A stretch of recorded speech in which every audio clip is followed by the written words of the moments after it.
কর্তৃত্ব পালনকারী শ্রীরামচন্দ্রকে মায়াজালে প্রতারিত করে জনকনন্দিনী সীতাকে হরণ করে।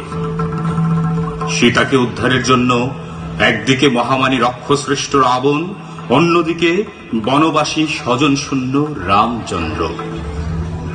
দৈব শক্তিতে বলিয়ান রাবণের ধ্বংস দেবী কৃপা ব্যতীত সম্ভব নয়।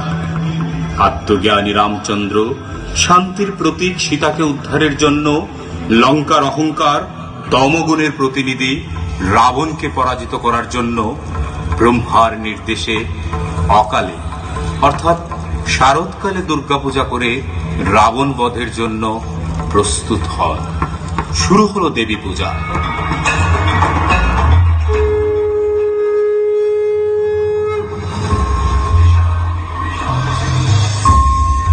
देवी सर्वभूतेषु शक्तिरूपेण संस्थिता नमस्तस्यै नमस्तस्यै नमस्तस्यै नमो नमः।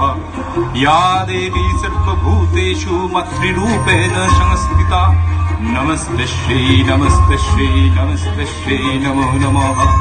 या देवी सर्वभूतेषु शान्तिरूपेण संस्थिता नमस्तस्यै नमस्तस्यै नमस्तस्यै नमो नमः। পূজার জন্য আনিত 108টি নীল পদ্মের মধ্যে একটি পদ্ম দেবী ছলনা করে লুকিয়ে রাখেন। আর কোনো উপায় না দেখে রামচন্দ্র নিজের একটি চোখে পদ্মরূপে দেবীকে উৎসর্গ করতে উদ্যত হলে দেখা দেন জগৎ জননী। রামের ভক্তিতে দেবী খুশি হন এবং তার কৃপায় রাম রাবণকে যুদ্ধে বধ করেন।